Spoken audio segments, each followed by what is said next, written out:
not always on time, but we're close. And I'm going to just talk a little bit about this group that's been meeting on the second Saturdays of the month. This is our 12th program. We started this work a year ago, October, after Monica and I freaked out having read the New York Times article in August of 2019. Anyway, we read the article which said 30 years ago we could have saved the planet. And we got quite concerned and decided that as a group of parishioners in a Catholic church, we should do something. So we started. We didn't know what we were doing, but we knew that we had to gather people together to talk about this crisis. And so we did. And we've had meetings the second Saturday of months since then. We had people come to talk to us about Ocean Conservancy. People from the Monmouth County Recycling Center come talk about recycling. We've had people come talk to us about solar panels. And then we fortunately found out that there were some other people around who were more than willing to come and also share ideas with us on Saturdays. So we've been doing this, and it's interesting because sometimes I think that having programs and just talking about what the problem is isn't really enough. We need to do something about it. So we started thinking about what kinds of actions we really could be doing as a community. And we've been able to send letters to our representatives. We sent a series of letters to our senators and to our congressmen to encourage them to really push that as a country we rejoin the Paris Accords. We also have sent other letters to our congresspeople pushing issues for climate change. And we also started a campaign in October to plant trees. We discovered that if we had people give us $1, we could plant trees in Africa. So we collected $128 and planted 128 trees in Africa. We also figured that we could get free trees from Arbor Foundation, and so we were able to get 12 trees that are actually going to be given out tomorrow because our foundation doesn't send them till after the second hard frost.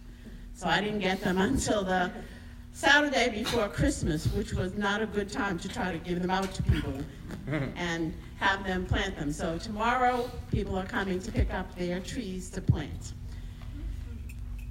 And the other thing that we do, if you notice, we have a table back there.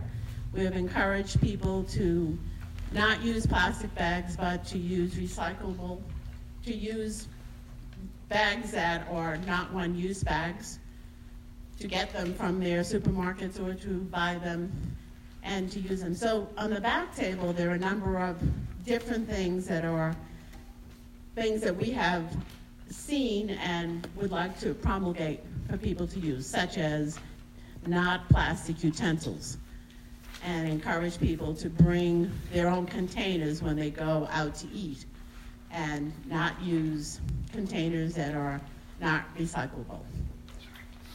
And so we're here today, and we're very happy to have Dr. Estes join us and talk to us about what can we do, more than the things that we've been talking about. We start our programs with prayer, and we end our programs with song. So just so you know what our agenda is. And I believe you all have a copy of the prayer that we begin with. Does there anybody need a copy of the prayer?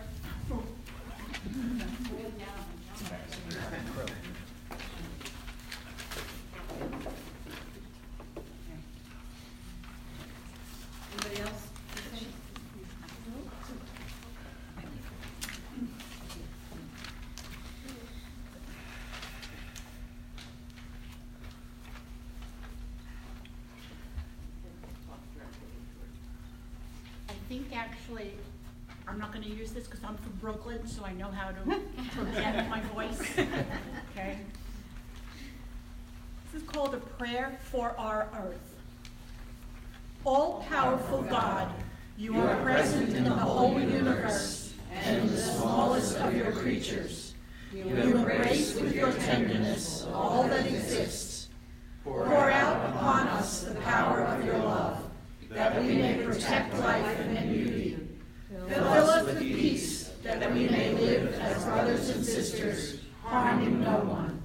O God of the poor, help us to rescue the abandoned and forgotten of this earth, so precious in your eyes. Bring healing to our lives, that we may protect the world and not prey on it, that we may sow beauty, not pollution and destruction. Touch the hearts of those who look only for gain, at the expense of the poor and the earth. Teach us to discover the worth of each thing, to be filled with awe and contemplation, to recognize that we are profoundly united with every creature, as we journey towards your infinite light. We thank you for being with us each day. Encourage us, we pray, in our struggle for justice, love, and peace. And this is directly from Laudato Si. Thank you, Mary. Hi, my name is Monica. I am extremely happy to see so many new faces here, because the most important thing that we've been learning, I think, in this group, which is today is our 12th workshop, is that the more we learn, the more there is to learn. So please do not leave without checking out that table in the back, even if you've been around there once before, because there are things that we each can learn about. There's 2 sheets of resources called Resources 1 and Resources 2, which have all kinds of websites which can amaze you if you look at it. Today, we are really fortunate to have Professor Heide Estes with us.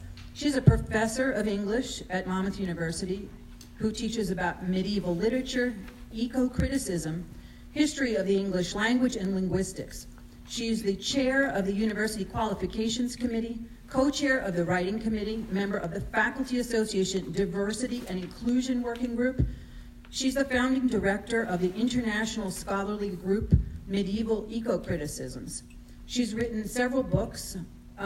Her latest, I believe, is in 2017, The Anglo-Saxon Literary Landscapes, Eco-Theory, and the Environmental Imagination. Her credits extend well beyond the minutes that I have here, but I would ask you all to welcome her and listen carefully as she gives us many ideas, and do not leave without signing an imaginative and very productive letter that she crafted, which can make a big impact on our state. So she'll share that with us at the end. Thank you. Please welcome Heide Estes.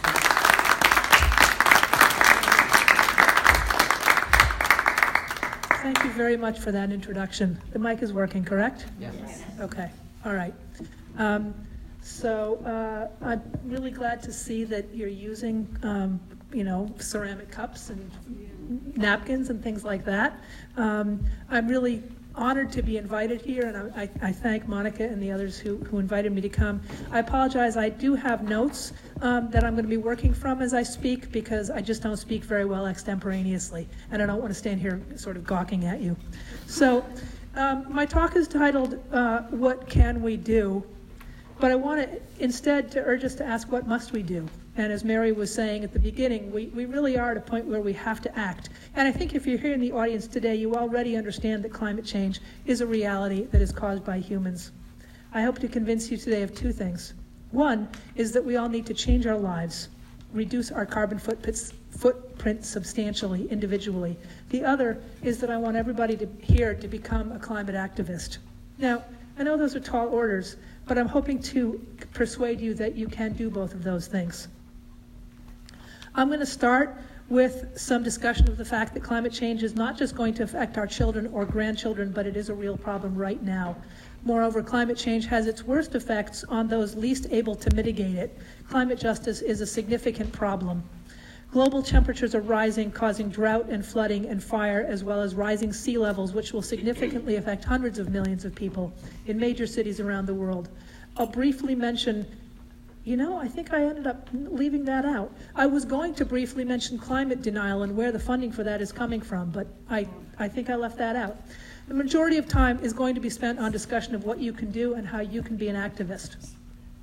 So one of the counter-narratives to individual action is that individual change can't be big enough to make a difference. What's it going to matter if I give up bottled water? People claim that only corporations and governments can do things at a large enough scale to be effective. My answer to this is first that our purchasing habits affect corporations. If we refuse to buy things, corporations won't produce them. Secondly, we can influence government action in our own communities by working with community environmental groups, writing to local politicians, and voting. It's difficult for most of us to have national impact, but we can have local impact, and that is already important. If we don't take action to reduce our individual carbon footprint, I argue that we are acting as though we are in denial about climate crisis. We need to act on our knowledge. Studies of climate communication show that talking to friends and family members is helpful in persuading more people to ask. Again, I know that that's asking a lot. No one can do everything, but I want everybody to do something. You probably already know that Australia has been on fire for weeks. More than 1 billion animals have died. Smoke is drifting across the Pacific Ocean. The image shows the areas of highest concentration. Across South America and to the Atlantic. It's dirtying the glaciers in the Antarctic, which means that they'll absorb more heat and melt faster. Southern Africa has been stricken by drought for the past several years. Floods in Indonesia have killed dozens and displaced hundreds of thousands. Flooding in Venice caused billions of euros of damage to St. Mark's Basilica and other landmarks. Closer to home, flooding in the Midwest last year disrupted harvests, and Hurricane Sandy, as we all know very well, devastated the Jersey Shore and New York City, where repairs to the subway are ongoing more than 7 years later. Stronger than usual storms have battered Puerto Rico, where significant damage remains from the impacts of Hurricanes Maria and Irma 2 years ago. Homes and businesses, as well as vegetation and wildlife, took serious damage. Climate change and the attendant changes in weather patterns are only going to mean more drought and more flooding. Sea levels are expected to rise between 2 and 7 feet by 2100. This is caused not only by melting ice on sea as well as on land, but also the fact that water expands as it warms. Water is actually at its densest at 39 degrees, 4 degrees centigrade. When it reaches 32, it rapidly expands as ice, which is why ice floats. But as it gets warmer and warmer, it expands as well. Between 39 and 212 degrees, there's a 4% increase in size. Now, 4% isn't a huge increase, but the oceans are really, really big. Sea level has already gone up 8 inches since the 1850s. And that, plus stronger storms and more impermeable surfaces, right, paved parking lots, contributes to higher risk of flooding. So that hundreds of millions of people worldwide live in areas that are, according to Climate Central, are projected by 2050 to be under threat from annual seawater flooding. Low-lying cities like Miami, Dhaka, Calcutta, and Shanghai are all at particular risk. And that map of Shanghai, that's not just the city of Shanghai, but it shows a 200-mile stretch of metropolitan area that's comparable to the distance from Hartford to Philadelphia. That's the area of Shanghai that's going to be under high risk of annual flooding in 2050. Here's Long Branch at current sea levels. At 5 feet of sea level rise, which we may be at in the next several decades, much of Long Branch, Oceanport, and Seabright is going to be underwater, and here straight up underwater. I'm not talking about risks of storm flooding. I do want to pause to draw your attention to climate justice. As I mentioned earlier, developing countries as a whole, as well as people with less means in developed countries, have fewer resources to help them cope with the results. People with a second house in Long Branch aren't really going to be materially hurt if it gets damaged by flooding. But there are many of people who actually live in Long Branch and surrounding areas flooded by Hurricane Sandy, where it was years before they were able to repair their homes. Disabled folks in high rises in Brooklyn died when the power went out, and the equipment that they were using to keep them alive ceased working. During the recent rolling blackouts in California, implemented to reduce the risk of fire, similar things happened. Disabled people suddenly cut off from power to their machines died. Hurricanes Maria and Irma in Puerto Rico killed thousands of people. People in developing countries are starting to build more, manufacture more, and drive more, hence driving up their carbon footprints. In addition, population is rising rapidly. In 1804, the world had 1 billion people. We're now at 7 billion and counting, with scientists estimating that we will reach 9 billion before the end of the current century. Emissions have risen in a consistent trajectory with population, so population growth is a serious issue. Historically, Europe and North America have had much higher carbon emissions than countries in the developing world, but Asia, Africa, and India are catching up. In 1960, when world population was 3 billion, global emissions was at, it's hard to see, I know, 9,344 metric tons total. And you see that this is the dot that represents the entire emissions of the United States, the European countries, Russia, China, African countries. From where you're sitting, you probably can't even see the dot, right? In 2018, population's about twice what it was in 1960, but our emissions are at over 36,000 metric tons, so more than 4 times what they were 50 years ago. 60 years ago? 60, thank you. I'm getting older all the time. You can see on that image that the bubble over China is bigger at this point than the bubble over the United States.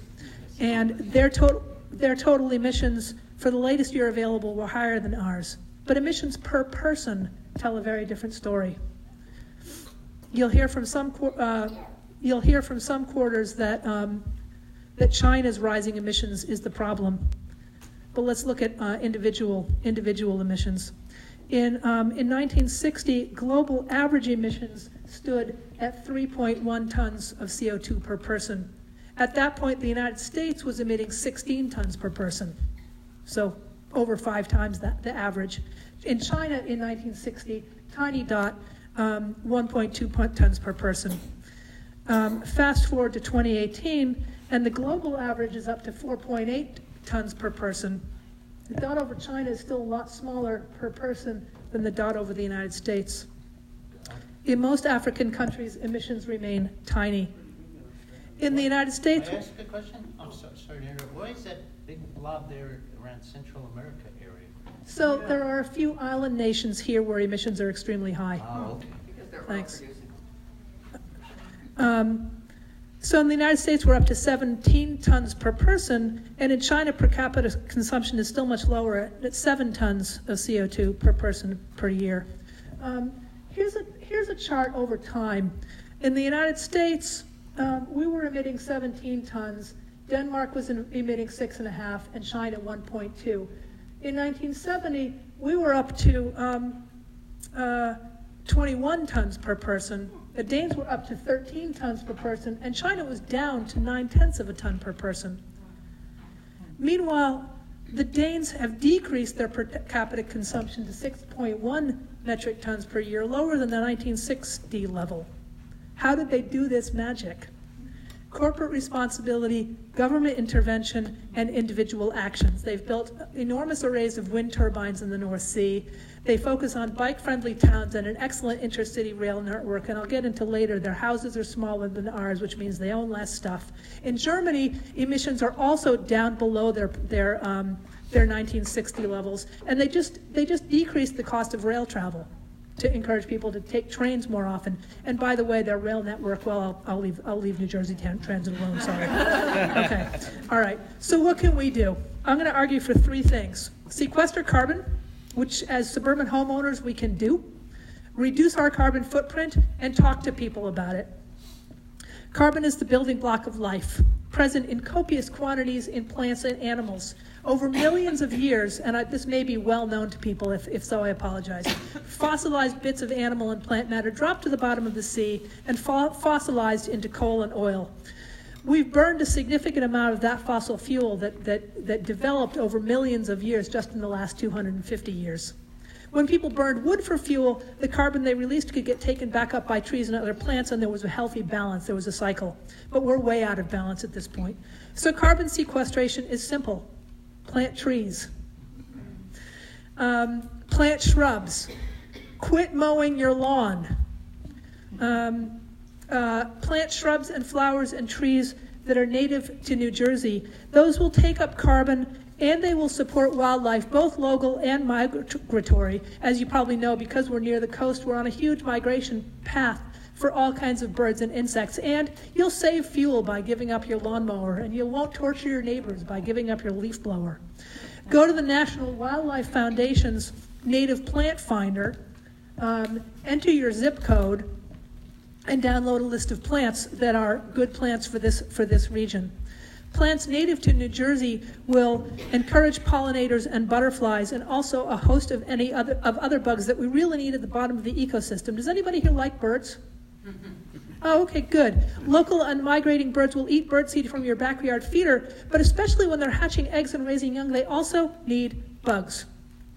So you might remember 20 or 30 years ago, you'd go for a drive in the summer and you'd end up with smashed bugs all over your windshield, right? No bugs anymore. It's really creepy. The silence is really, really creepy.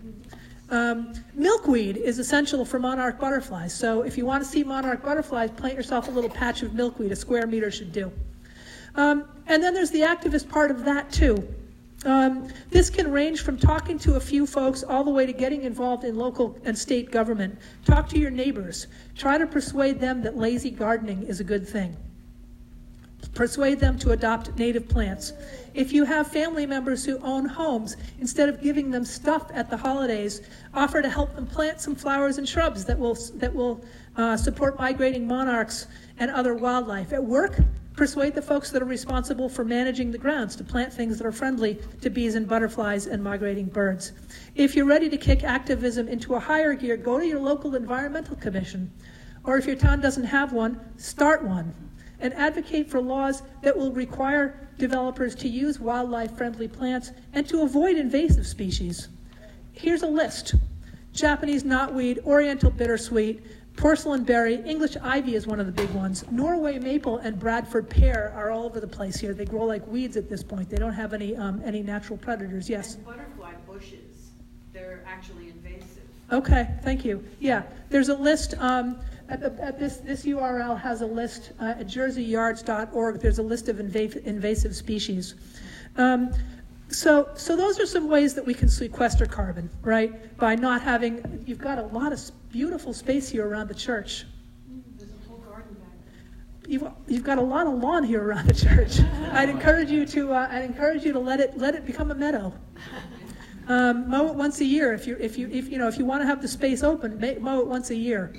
Okay, so let's go to reducing carbon emissions. Cutting back on our carbon emissions is in some ways harder than sequestering carbon because it means we have to change our lives.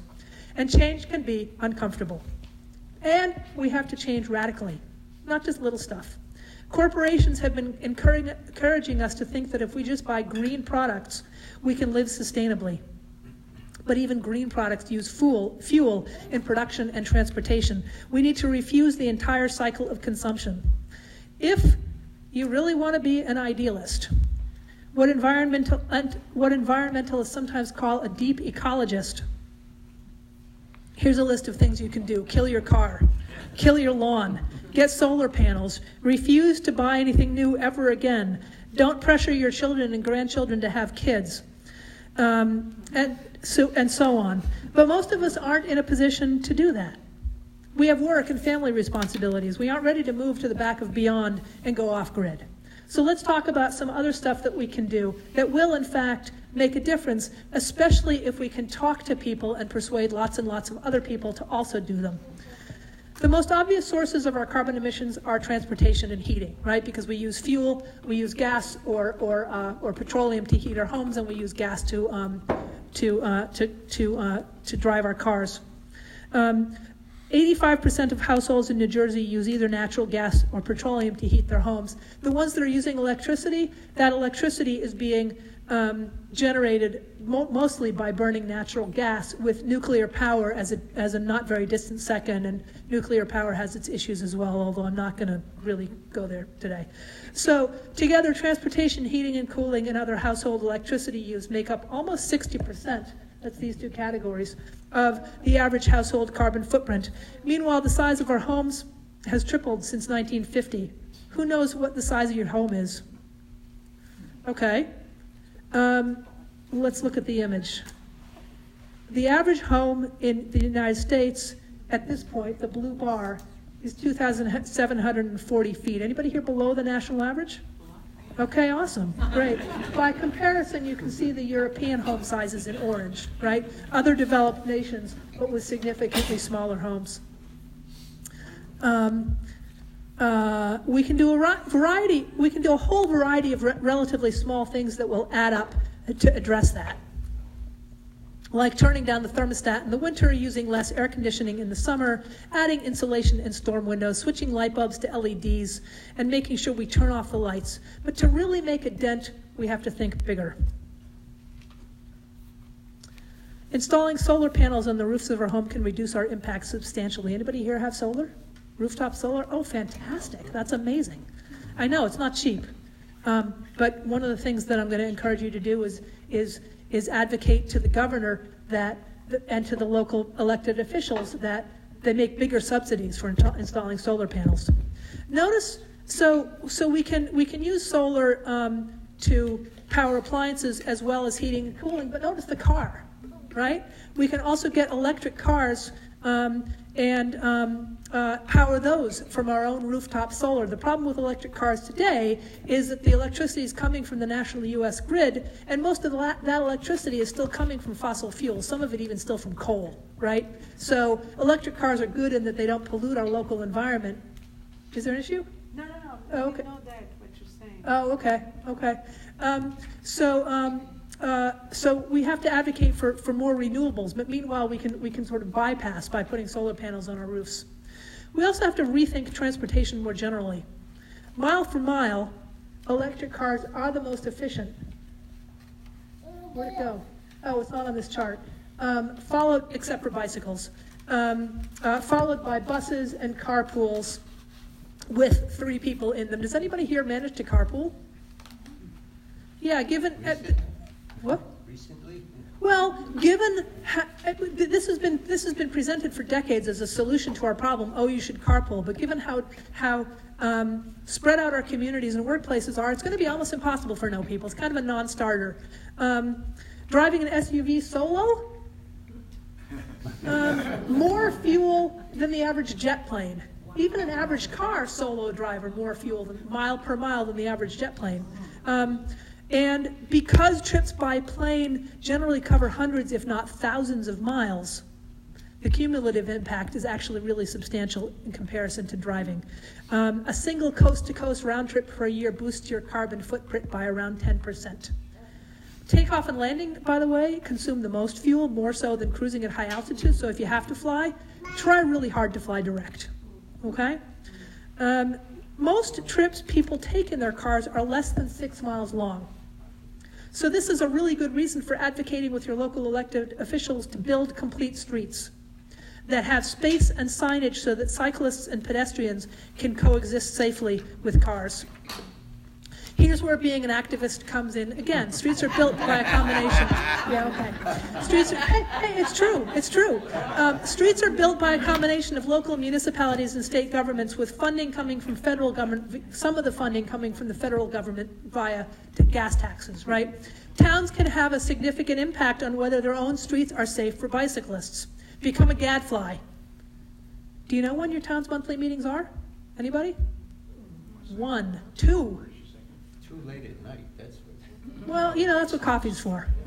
Coffee has a terrible environmental footprint, but it's a great invention. There's always space for somebody to comment. So show up. Advocate for safe bike lanes and safe sidewalks so that people can bike or walk safely to school, to work to the grocery store. I used to live in Red Bank, about 250 yards from the nearest grocery store. In order to get to it, I had to cross Shrewsbury Avenue and Newman Springs Road, which basically meant every time I walked to the grocery store, I was putting they don't have signage for pedestrians, they don't have pedestrian crosswalks. It was ridiculous. I was younger then. I felt like I might have been invisible. Okay. You can also affect the national conversation about petroleum fuels through investments. Does anybody here have a retirement account? Okay. How about a bank account? Oh, yeah. Okay. All right. Here's a list of the top 10 banks in terms of funding of fossil fuel expansion. I have to admit I have bank accounts with Wells Fargo #2 and Barclays #4. So I am going to need to find another bank. And this is recent news to me. Where can we find that list? I Googled this actually. Worst banks, JP Morgan Chase, Wells Fargo, Citi, Bank of America. The worst ones. These are the 10 worst. Right. So I did some research before this talk and after I found this out a couple days ago, and learned that Amalgamated Bank, which is union-owned, is committed to investing in sustainable and socially just organizations. Another possibility is to research local credit unions. Your retirement account most likely has a social choice fund, and you can move your money out of funds that invest in fossil fuels. If you are wealthy enough to hold investments in stocks or mutual funds, again, move those out of fossil fuel investments. And here's another opportunity for activism. Write to your bank. Write to whoever manages your retirement fund. If you own any stocks, show up at the corporation's annual meeting for stockholders. Ask them to disinvest from fossil fuel. If you went to college, write to your alma mater. They take alumni voices seriously. Encourage them to divest from fossil fuels. All right, so that's fuel. The stuff we buy, and I'll get to later to the food we eat, also contributes substantially to carbon emissions. As you can see, goods and services make up around 1/4 of the average American carbon footprint, and a major component of that is clothing, which globally has tremendous impact in terms of carbon dioxide emissions involved in production and transport, in addition to having a terrible record of abuses of people who work in clothing factories in Asia. Fast fashion, has anybody heard that term? So the term for inexpensive, trendy clothes that people wear only a handful of times before throwing them away. Environmental organizations have encouraged people to avoid fast fashion and instead buy better quality, long-lasting clothes to wear indefinitely, right? When I buy an article of clothing, I buy it with the assumption that it's going to outlast my life at this point. Extinction Rebellion is encouraging people to sign a pledge not to buy any new clothing for 52 weeks. I signed the pledge at the beginning of September, and it's actually been surprisingly easy to stick to, although I have bought some items at thrift shops, including the online store ThreadUp. Has anyone been to a wedding lately? If you know anybody getting married, encourage the brides and the bridesmaids to have dresses they can wear again, or wear dresses they already own. When I got married, my then husband and I asked our attendants to wear blue, and I wore a dress that my Aunt Ruthie had worn. So that was also a nice connection. All right, as we saw before, homes have tripled in size since 1950, and we keep buying more stuff, and we need more space to keep it all, even as family sizes have decreased. Take a minute and think about all of the stuff you have in your house. How many things do you have that you haven't used in the last month? Probably a couple hundred. How about the last year? How many things do you buy that end up in the trash in a few weeks? Bottled water, paper towels, stuff that looked appealing but that you realize you don't need. Advertising conditions us to believe that we need to have new stuff all the time. I have conversations with my 16-year-old son about this all the time. It's really easy to buy in, pun intended. We can put the brakes on that, though. Some people find a month-long moratorium on any purchases to be a helpful way to reconsider and sort of reset. And almost any purchase can be postponed for that long. Obviously, I'm not including essentials like food. But think about what you need versus what you want. Think about alternatives to buying new things, like borrowing books from the library, borrowing or renting tools, shopping yard sales and thrift shops for household supplies as well as clothing. And again, talk about it. Talk to your friends, your parents if they're still alive, your kids if you have them, your neighbors. Do it gently. And finally, food. food contributes a substantial amount to our carbon dioxide emissions. The carbon footprint of food comes from a variety of sources. What we now call traditional as opposed to organic farming, although of course the organic methods are the ones that go back hundreds of thousands of years. We have a historian out. Do I have that number right? Have we been farming for hundreds of thousands of years? 10,000. 10,000 years, okay, thank you. So traditional 10,000 years of farming is what we now call organic, but what we now call traditional farming relies on synthetically produced nitrogen fertilizer to make stuff grow faster. Fertilizer is produced from natural gas, and it also uses natural gas to fuel the process. Plus, it's recently been discovered that fertilizer plants leak methane. The plant owners have been saying, oh no, not a problem, and then somebody went in and did an independent audit and found out that the leakage was 100 times what they were claiming. The physics is complicated, but methane is a really complicated greenhouse gas. Methane and carbon dioxide both are like excuse me. Let me have a little drink of tea. Methane and carbon dioxide are hyperactive molecules that keep heat from bouncing off the Earth's surface and escaping the atmosphere. We want the atmosphere to keep heat in, but we don't want the atmosphere to keep too much heat in. If carbon dioxide is the Energizer bunny of greenhouse gases, then methane is the Labrador puppy, 30 times more efficient at trapping heat inside the atmosphere. So that's the short version of why we don't want methane around. That's the English professor version. There are physicists around who can do better than that.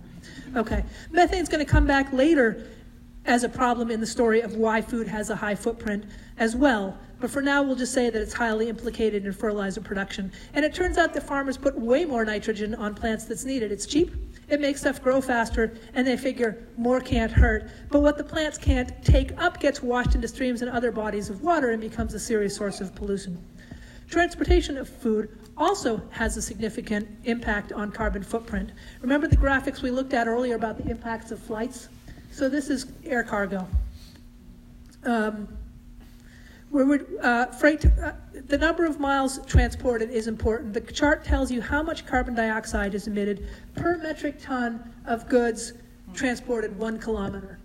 So shipping is way down at the bottom of the chart with a much lower impact than any other method of transport. Foods that can survive a ship journey will not be as high impact as those fragile items that get sent by air cargo like asparagus, cherries, and fresh fish. The distance that food travels is also relevant. So local food that got to you by truck or by rail, we should have more rail, is going to have much lower impact than that fresh Alaskan salmon from, or that fresh tuna from Guam, or the raspberries and mangoes compared to, say, apples that got grown in New Jersey and New York State, or oranges that came by container ship. And finally, a lot of food in the supermarket has what amounts to single-use packaging, and not all of that is recyclable.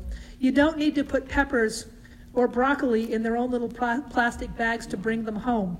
You can put them in the cart as is and transfer them to reusable bags at the register. If you really want to bag your produce individually, get, or if you're crafty, make some reusable string bags. Okay. Yes. We also have samples of, they're kind of laundry bag type with zippers, so people who just want to use something like that. Oh, fantastic. Be perfect for Brussels sprouts maybe, because Brussels sprouts are my downfall when it comes to that. Okay, all right. We are all not perfect, but I'll get to that too. So the biggest contributor to the carbon footprint of food, and this is where you're going to get annoyed at me, is eating beef and dairy. Partly because the feed they eat has to be manufactured and transported, and it takes 10 pounds of feed to produce 1 pound of edible meat. So to produce a 1 pound hamburger, you need to produce 10 pounds of feed, fertilize, harvest, transport. All of those things have a carbon footprint. Then the animal gets butchered, and the meat has to be transported again. And it probably gets sold to you in a little styrofoam boat that you can't recycle. And here's the second place where methane comes in. Cows burp all day. People used to think it came out from the other end. But it turns out most of it's from belching. In fact, lamb has the highest carbon footprint of the foods we eat, followed by beef and cheese. Plant-based sources of protein are much lower in emissions. Am I going to tell you to give up your hamburger? No. No. No, I'm not. I am telling you that if you're serious about climate, you should get most of your protein someplace else. If you eat a hamburger once every 3 months, that's not going to torpedo your carbon footprint. It's the hamburger every day that's the problem. Is anybody here who's already voluntarily cutting back on meat consumption? Oh, sweet. That's so great to see. You got to talk to your friends about it. You got to talk to your neighbors. Okay. Chicken, tuna, and eggs are all here in the middle and much lower in impact than lamb and beef. So one thing you could do is switch to those meats away from the high impact meats. And it'll also, anybody else here worried about cholesterol? Okay, well, you get lower on the food chain, and your cholesterol will do better too. Okay, so some of my friends have switched to meatless Mondays and vegan Wednesdays. Some eat meat only at one meal per day. Some only eat it on weekends, and some eat it in condiment-sized quantities rather than making it take up half the plate. Right? Cutting back substantially is going to have a significant effect. It doesn't have to be giving it up entirely. All right, and my final point about carbon footprints associated with food has to do with waste. Americans throw away about 40% of all of the food produced, accounting for substantial emissions. 25% of fresh water use, 21% of municipal waste, 23% of, there are those methane emissions again, right? The hyperactive lab puppy. Food waste happens across different sectors of the economy. Much of it in restaurants, but the highest percentage in the home. You can avoid waste when you eat out by bringing leftovers home. Bonus points if you bring your own containers with you. To reduce or eliminate waste at home, I think with many of the people of the generation that are in the audience, this is probably obvious stuff. But talk to your younger people. Plan your meals to use perishable foods before they go bad. Ignore use-by and sell-by dates, which are basically industry don't sue me regulations rather than actual indicators of when food has gone bad. Trust your eyes and your mouth and your taste buds. If it looks fine and it smells fine, you can safely taste a small quantity even if the carton says it expired. If you're worried that it's on the edge, just heat it into the Stone Age. Heat it back to the Stone Age, whatever, and it'll kill everything. If you cook more food than you can eat in a meal, save the leftovers for lunch on another day. And finally, compost. Compost your food scraps and compost any food that escapes your vigilance and goes bad. It happens to the best of us. I put some things in the compost the other day that I lost track of. Anybody here compost already? This is such a great group. Okay, so here's a couple of kinds of compost bins. You can also do the super low-tech way and just designate a corner of your yard, right? And just dump your compost there. Keep your household pets out of it. My dog loves to eat compost. Oh my God. All right, and here's where the Labrador puppy of methane comes back, right? Because food in landfills composts aerobically. No, food in landfills composts anaerobically, and it produces methane. The landfill owners try to trap it, but a lot of it escapes. Food in your compost bin decomposes aerobically, which inevitably releases some carbon dioxide but no methane. And as we've seen, methane is the bigger problem.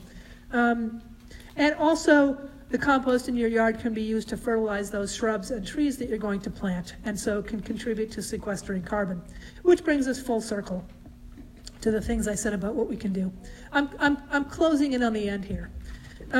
Project Drawdown, drawdown.org, is a really great resource, a very well-researched list of the top 100 things we can do to reduce carbon emissions. Many of these things require corporate or government intervention, but as we've seen, there are many items on the list that can be done by individuals. Numbers 3 and 4 on the entire list of 100 involve reducing food waste and transitioning to a plant-rich diet. Again, plant-rich, not vegan. We can improve our household carbon output with solar panels, insulation, smart thermostats, LED lights, avoiding waterways because it takes carbon to transport and heat it, and being assiduous about recycling. We can improve our transportation carbon output by buying electric vehicles, using mass transit, and advocating for walkable cities and bike infrastructure. And we can contribute to carbon storage via afforestation by transitioning lawns to wildlife refuges full of shrubs and trees that attract bees and butterflies and other pollinators, and in turn, birds and other wild animals. However, many of the solutions that Drawdown lists require government and/or corporate action, and that's where activism comes in again. Sorry. We need to be in contact with our elected representatives and urge them to take action on renewable energy sources, alternatives to cement, and better refrigerant chemicals. We can donate to organizations that educate women and girls because empowering women helps them make decisions to reduce family size. We need to shop for food in ways that encourage farmers to reject chemical-heavy, large-scale farm operations and employ regenerative agriculture and other more sustainable methods of growing food. And of course, we need to vote in politicians at the national level who will hold the United States to standards of innovation and revolution in how we interact with the non-human world that will serve as an example to the rest of the world.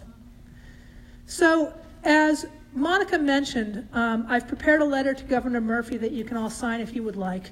And I've also made a bunch of extra copies, and I've also made copies of many of the items, of the list of things I'm recommending today so that you can take it home with you. Write emails, make phone calls, adapt the letter, send letters to the local papers on some or all of the points in the letter. Do further research and add points of your own. Now, continuing to do more research is really important because climate crisis and the question of what we can do are constantly evolving, very active areas of research. Just the other day, Long Branch passed a ban on plastic bags. Middletown just opened a styrofoam recycling center. You still need to carry a reusable coffee cup, though, because they're not taking cups and clamshells and little styrofoam boats for the meat. Just packaging from shipping, things like appliances. I recently learned about the Gimme 5 program in Cortland, New York that accepts number 5 plastics by mail. I know that flying is terrible for the environment, and while I eat a vegan diet, bike to work regularly, even in the winter, and avoid buying new things as much as possible, I take several flights per year for work-related travel and to visit family and friends on the West Coast and in Europe. I'm working on figuring out how to reduce that. I went to North Carolina to give a lecture in November, and I took the train. It was a long day, but it was a lot more peaceful than having to take off my shoes for the plane. As I mentioned, I need to switch bags. I'm asking you to join me in changing your consumption habits, sequestering carbon, and being noisy about it. Thank you.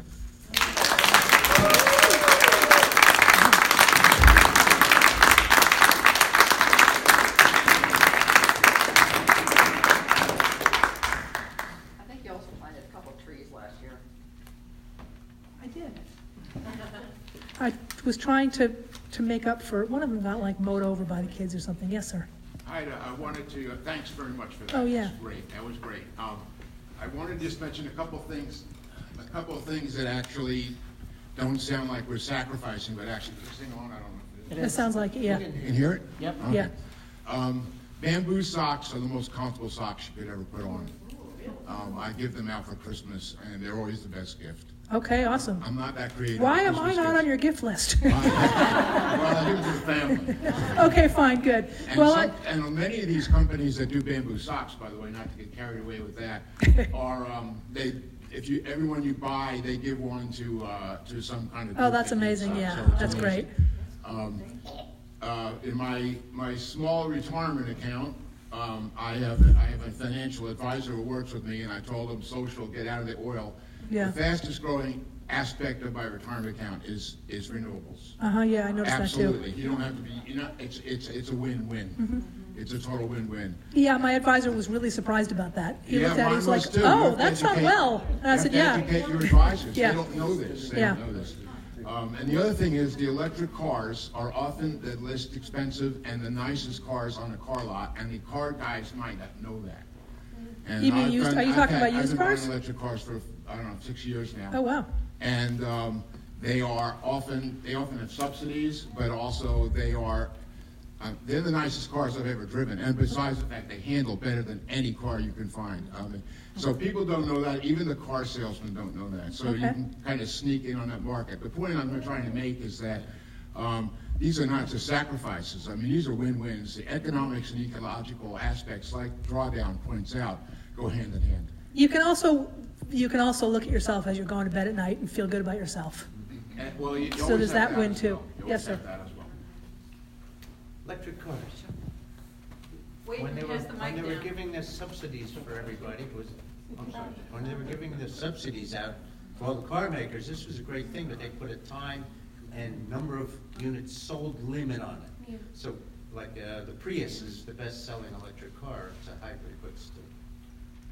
But they don't get the subsidies anymore, but Write to your elected officials. Vote in elected officials who will bring us back to those subsidies. it's Yeah. absolutely ridiculous. And they still save you a ton of money on gas. I haven't Oh, even- yeah. No. Yeah, I got uh-huh. money. I also want to mention, I live in Howell Wait, reach Township. for the mic. Oh, yeah. Phil Donahue and Sally Jesse running around. I live in Howell Township. I'll just go out. I live in Howell Township, and for about the past year, they have had a company that picks up the recycling, all plastics 1 through 6. Oh, great. So it's available. Uh-huh. So talk to your town. Yeah, no, whoever. New York City collects everything. Long Branch only collects 1 and 2. Most places only Yeah. collect 1 and 2. The other thing I want to do, I don't know if anybody here is involved in any kind of business, but if you're selling anything, 1 and 2 are the most widely recyclable plastics, so if you have to put it in plastic, put it in 1 or 2, and if you can, put it in paper. Karen? One issue is about the lawns. It's important to use it for various reasons. Oh, Thanks. The people who are watching the broadcasting. video can hear. Thank you. one of the things about lawns, you have to talk to your local officials because most places have ordinances against having, whether it's native plants or not, that you have to keep your area a certain height. And so that's going to, I know your front lawn, your front area, but that's going to be something which you may have to contend with. There's ways of getting around it, which. I think we have an answer to that about how to get around it. I'll bring the microphone. Good, yeah. Thanks.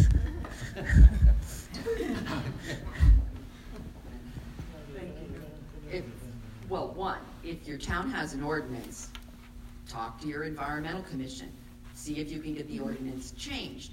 The other thing is, at the state level, if you have certified wildlife habitat, which costs $25 to get your house certified wildlife habitat, and basically requires a testimonial that you have a few things, including a water source for wildlife and some native plants. You can get around that because there's a state law which says you're not subject Is to that that ordinance. $25 once or $25 a year? $25 once, I think. That's amazing. Even a year. That's cheaper than a tank of gas. Yes. I had an idea about conserving electricity. I was talking to my stockbroker yesterday, and he says that they have motion detectors at his office. So if you work and have a place of business, you should talk to them about getting motion detectors so that electricity gets turned off when it's not in use. That's a great thing for like Or public for bathrooms. houses too, particularly large houses. Uh-huh, thanks. Did I see a hand over here? Anybody has, oh, Thanks. no, I mean, thank you very much. It was very, very informative. I had placed solar panels at my home, and this lady here, who is a professor, just came from Italy 3 years ago. She started a garden. I started working With the garden. No. Anyway, to recycle, to plant food, fresh food, produce, and I bring my organic to her. And to your opinion, my question is, to her garden next to Monmouth University. It's a large garden with volunteers. She's a professor there, but she also started this, she's in charge of the garden. And they give the food to people that cannot This is the Monmouth Community eat. Garden, right? Yeah, Yes. it's a great thing. Yes, Yeah. it's her. Yeah. But so many beautiful parks here in Monmouth County. Monmouth County is one of the richest in New Jersey, right? New Jersey is expensive, as we all know. To your opinion, what can I do to talk to the park system and have, I cook a lot. I cook every day, so I have a lot of scrap from food that I don't put in a garbage. Right. I feel bad to put it, and my garbage since then has been reduced a lot because Oh, sure. everything else gets recycled. To have this compost, like a collection of compost that we can use for these beautiful parks, and So I have a vision that we will have green bins in every household, in addition to the blue bins for the recycling and the black bins for the garbage, and that everybody will have a green bin that they put their compost in, and the city comes and picks it up, including the leaves and the yard scraps, as well as the household compost and all of that. They do that. I've lived for a couple of years in the UK in Cambridge, and they do that in Cambridge. Every house has a green bin. So that's my vision for the for this county. So go to your local environmental commission and persuade them to adopt green bins. It'll have another advantage. We have some bike lanes in Monmouth County, and there are large number of cases where the bike lanes are impassable because they're covered with leaf litter from people's yards. And so biking becomes this dangerous procedure of weaving in and out among the big piles of leaves. So green bins would also have the advantage of making the streets safer for bicyclists. Can I say something else? I'm There's- sorry. I'll bring it back to you. One sec. If you're in the Long Branch area, there's public composting in Long Branch. And this is organized by the Green Team. Many towns, because there's a Jersey program called Sustainable Jersey, and towns get certain benefits by being part of Sustainable Jersey. Sustainable Jersey is managed by a group that is usually called a Green Team. So go on your town's website, see if they have a Green Team. Ask them if there's public composting. In Long Branch, there is public composting, and if you need to compost, I can put you in touch with the people. But these are the kinds of things that, the first time I went to my environmental commission meeting, it was about trees. They had proposed to put some non-native species in an area where they had to take out trees to put in new storm sewers. I went in and I asked them to change the species to native species. After a little bit of argument, they did it. I mean, every once in a while, now I'm on the environmental commission because, you know, if you have, You show up, you get nominated. but the thing is, you can make a difference locally. Wait, Carmen, I'm coming. I cannot connect the dots about, like in Long Branch, you cannot use plastics anymore. In New York City too, California was the first. But as a citizen, like as a consumer, like how can I make sense out of, I mean, I live here in New Jersey, I pay taxes here, and like next town doesn't recycle, but this town does. Like everything else, it's like, I mean, I appreciate, what we have to change the, what do we need to do, like to change the idea of people that don't think like us? You need to go to your town website and find out when the town meeting is and show up and make noise. And get your friends to show up and make noise. Let me bring some reality. There's actually a hand up in the back. Oh, sorry. I just wanted to follow up on what she asked. Oh, okay. No, go ahead, Joe.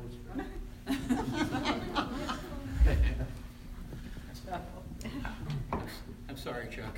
No, go right ahead, Joe. I would like to put a plug in for community gardens. The city of Long Branch took this gigantic lot and converted it into a 200-plot community garden. Each plot was allocated to a family, and those families raised thousands and thousands of pounds of vegetables for themselves. It addresses a problem of urban decay by converting what was an eyesore and a liability into something positive. It addresses food insecurity. It helps to build strong families because many of the families who avail themselves of that are at risk for child abuse and other problems that need to be addressed. And I think it's a wonderful thing, and it's working in Long Branch. And I don't see that it doesn't require rocket science to basically apply that to every other community. So that would be a great start. It's another thing you can do with your lawn. Yeah, if you don't want to plant flowers in your lawn, you can plant tomatoes.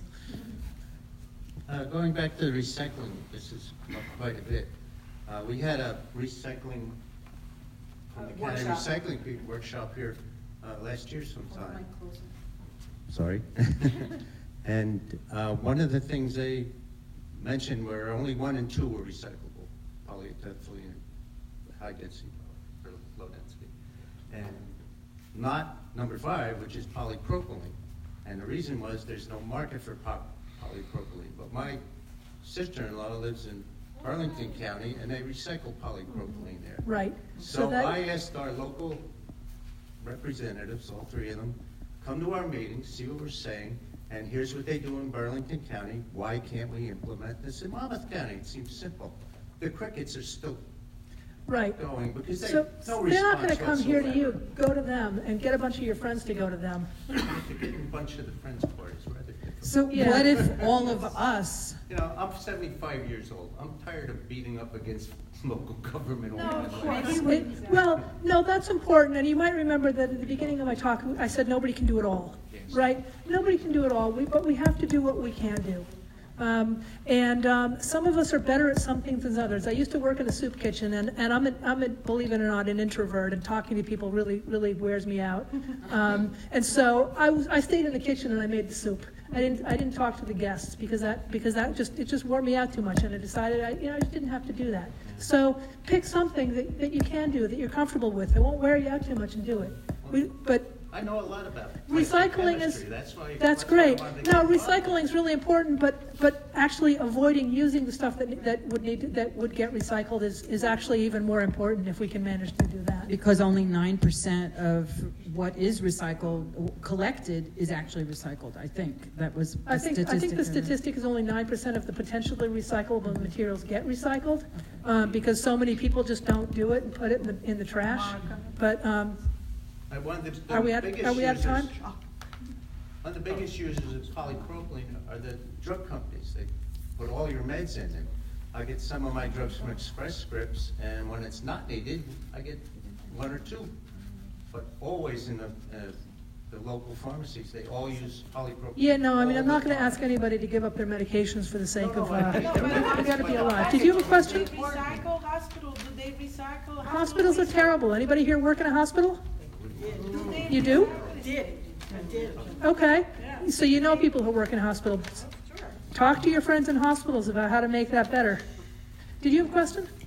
I'm an introvert too, so Monica's going to tell you about those drums that the county has available for $35 for composting. Composting drums. Yes, Earth Machine.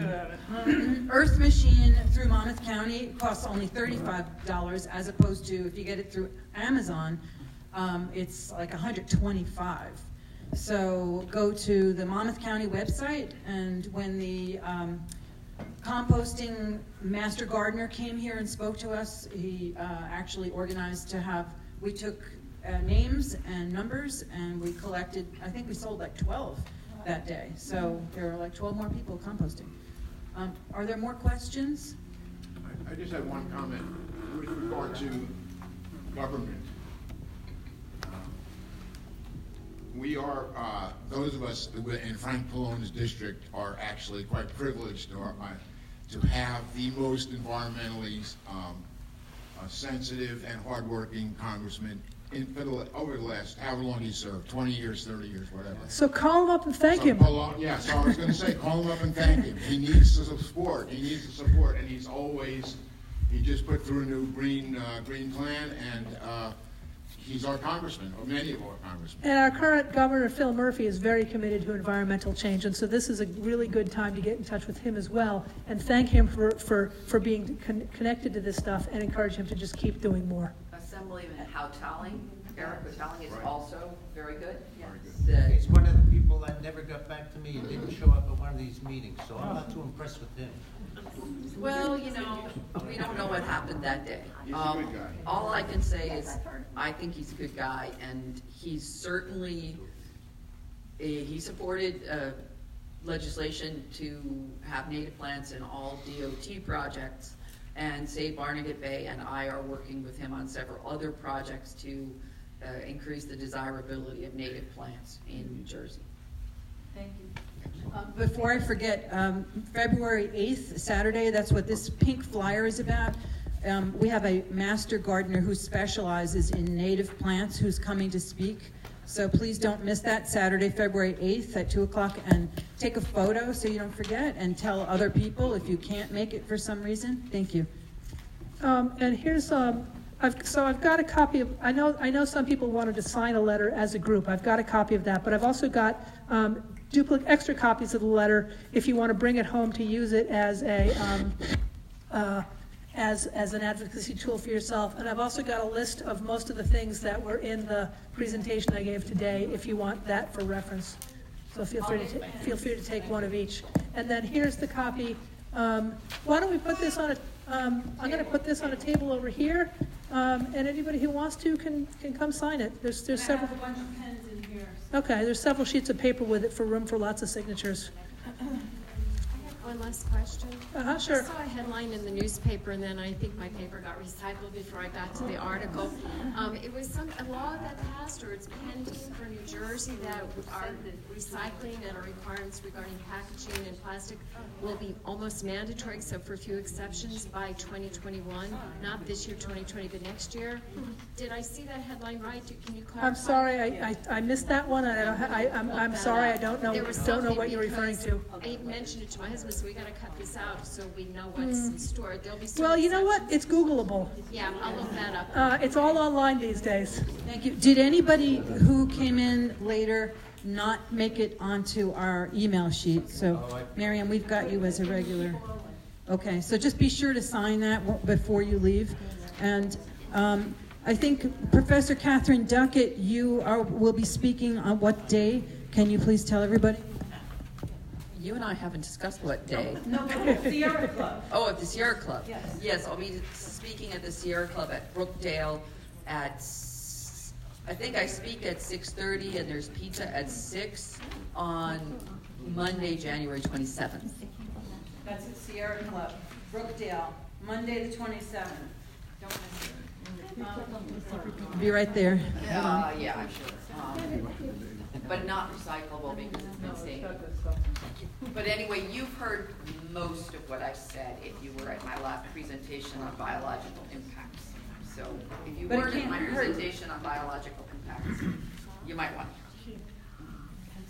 I have a question. Are there any discussion boards online for Monmouth County environmental groups? Yes. Because I was going to say, including our brand new environmental group at Monmouth University, how about putting these on there so that we could generate more signatures?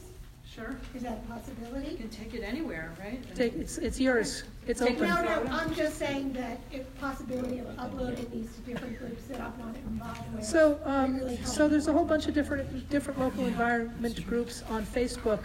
There's a Long Branch Environmental Commission group. There's a Green Team group. I suspect there are groups for environmental groups in other communities nearby. Please feel free to use the resources on the papers that I handed out and upload those to those groups and encourage people to do other things with them. And there, if you could please also go to save32acres.org and take a look. I think the woman who has appealed that case, you have a chance to help save 32 acres of native land by showing up at the court date. I can't remember when it is, but they're welcoming the public for comments. So she has spent a lot of money on this personally, so any support we can give would be much appreciated. And I think before we conclude, we were asking people to please think about, between now and the next meeting, if you can please think about making one change. We're already here, we're on the same page, we're all trying to make that effort. If we could please try to make purchases that avoid excess packaging between now and the next meeting, and maybe come back and give us an idea of changes that you noticed that you made in these 4 weeks. It would be really exciting, and we can post that on our church website. So, and in addition to the letter that Professor Estes took her time to craft, we'd appreciate it. So, and Elizabeth, you wanted to say something? Well, one of the other things that we've been doing is, because you can't recycle plastic bottle caps, we collect them. We have been collecting them. We luckily have someone who will take them from us, but what people have been doing with them is creating art. So one of the young women in this parish soon will be showing a triptych that she has done, taking the bottle caps and making 3 frames of art. And she's also presenting to her school what she's done and why she's using these bottle caps, because of the fact that they can't recycle it in the recycling, and talking more about plastic and what to do with them. So, Yeah, I made a donation recently of some excess stuff, including small tiles and bottle caps, to a local elementary school teacher. She was an art teacher. She was very glad to have the stuff, you know, thinking of letting the kindergarten kids glue it. So, I mean, there is a use for some of this stuff. that's right. One of the teachers from the middle school here called to ask if she heard that we were collecting bottle caps and could she come and take them. So we emptied a box. There's a box right out there in our hallway, and Right outside the kitchen. right outside the kitchen that collects bottle caps, and we have been very successful in collecting bottle caps. But part of our thing is to have people aware that there are some things that they can do, and we've obviously been very successful in getting people to give us their bottle caps. Can I talk real quickly, just a little comment on that?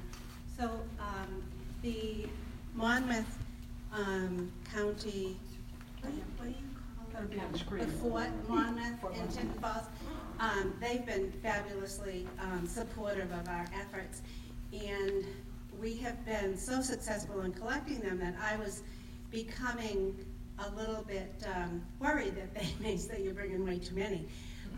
But they've been getting phone calls from people saying, do you have bottle caps? And for the first time ever, they're able to say it. And they have groups that are making benches and all kinds of things. So it's pretty exciting, you know, that people are really using them. I just want to go back to refusing to buy. And collecting bottle caps is great, but not having the bottle caps in the first place is even better. Nobody needs bottled water. This is going to be controversial. Nobody needs soda. It's terrible for you. Drink tap water and don't have bottle caps. Yay.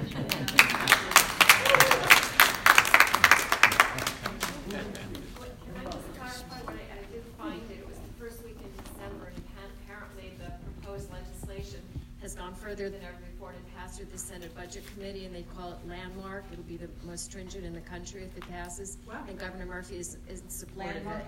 They're calling it landmark. It's not gone all the way, but Governor Murphy supports it, wanted something more robust.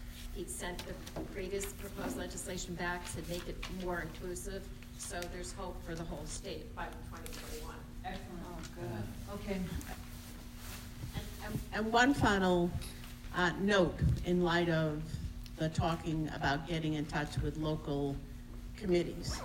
I happened to go to the Tinton Falls Democratic meeting the other night, and the woman who was in charge of that actually ran for council in Tinton Falls, which is why I went to the meeting, because she was elected.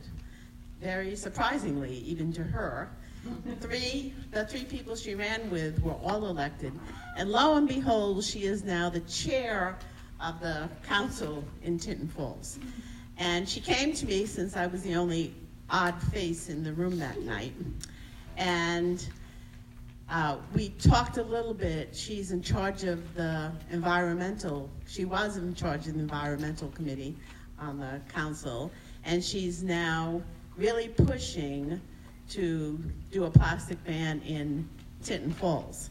And she said we should get together with our group that works here and talk about that and other issues that they seem to be on the same page with us with what we want to do. And since we're here in Tinton Falls, that sounded like a good idea. So I will be looking for some volunteers to go to her meeting. They meet on Thursdays. And I sing in the choir here, and we practice on Thursday. So if there's somebody else who would be interested in going to those environmental meetings, please talk to me, because that would be great if we had some representation going to the environmental meetings in Tinton Falls. And Giovanna? You're volunteering, Chuck? No. Giovanna had a question, and then Chuck. Yeah, actually, I have a couple of comments. One is about recycling, since it's being kind of like discussed a lot today. I just wanted to say, like, exactly, like, the best practice is not really recycling, because there is something called the 3 R's rule, where you're supposed to reduce, reuse, and the least option, it should be recycling.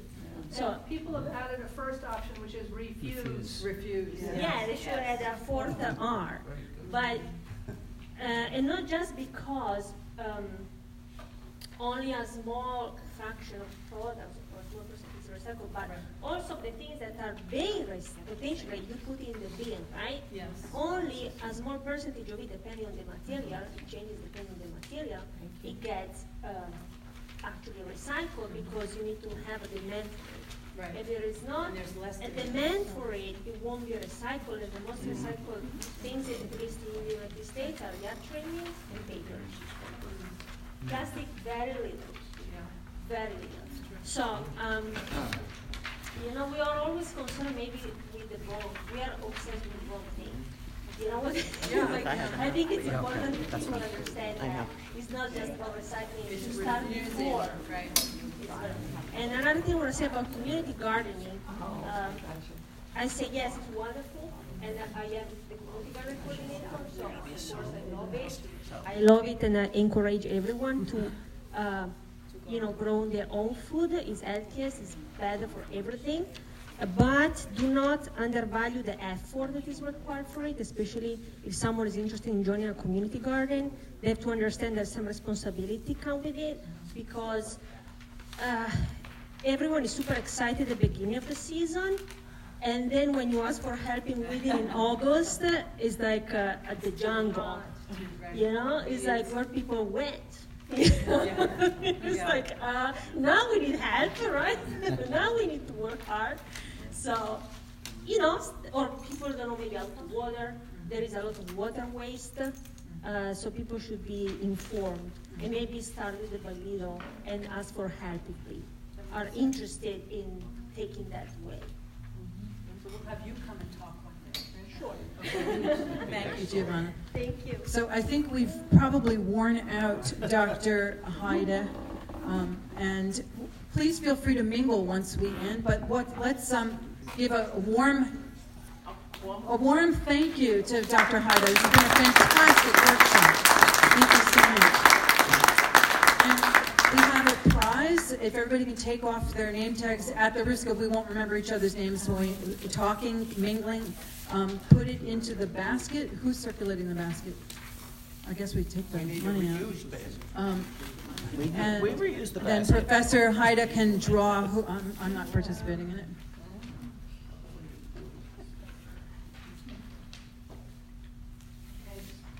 Please circulate your name tags, and then we'll have a prize at the end, and Professor will draw that. So we can sing. Okay. All right. Does everybody have the music to conclude this? No? Come live in the light, shine with the joy and the love of the Lord. We are called to be light for the kingdom, to crave in the freedom of the city of God.